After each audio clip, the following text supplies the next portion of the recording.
Hello, dear viewer. I am here in Tenerife, a beautiful island. As you can see, it's quite warm here, which is lovely. My hometown of Amsterdam currently is 1 degree Celsius, and here we're looking at 23 degrees or something like that. So it's a lovely break from the cold weather for me. Wanted to give you a quick tip today about beating procrastination. So as you know, I'm doing the 30-day creator challenge. A lot of people have already joined that.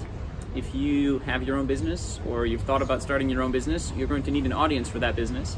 And in my 30-day creator challenge, I will teach you how to create a piece of content every single day for 30 days straight. It's really fun. I've been writing since April of 2018. And so I am teaching people how they can create something every single day as well.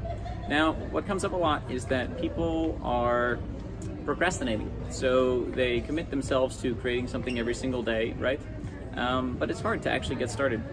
And this is a problem that occurs not just for people who are creating content every single day. It also just happens to people who are working on their daily projects, whether that's in their day job or, in their own business. It's hard to get started, and especially it's hard to get started on those tasks that are the ones that are like the least fun, that we really don't want to do. So, my number one tip for beating procrastination is this: break your projects down to small units. So if you have a big project, complex task, right, it can be really hard to know where to begin. And when you plan your project and when you structure it in order of tasks that you have to do, in the order that you'd have to do them, and you break them down into the smallest possible tasks, it's much easier to get started on the very first task. And once you get started on the very first one, it actually is quite easy to keep going. Often the difference between starting and keeping going is huge.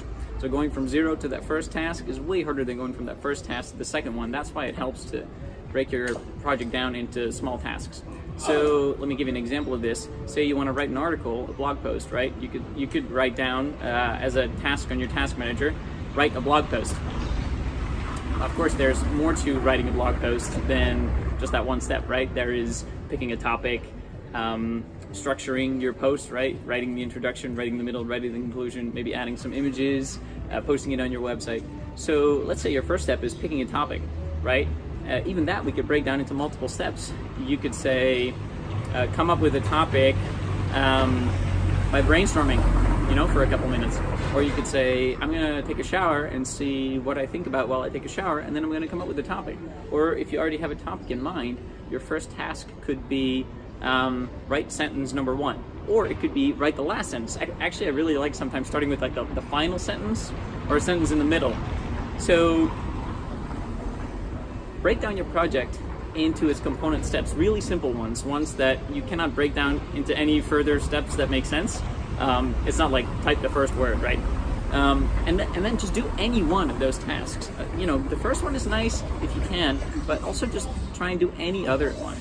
And by doing this, you will go from 0 tasks completed to 1 task completed. And once that happens, it's so much easier to keep going.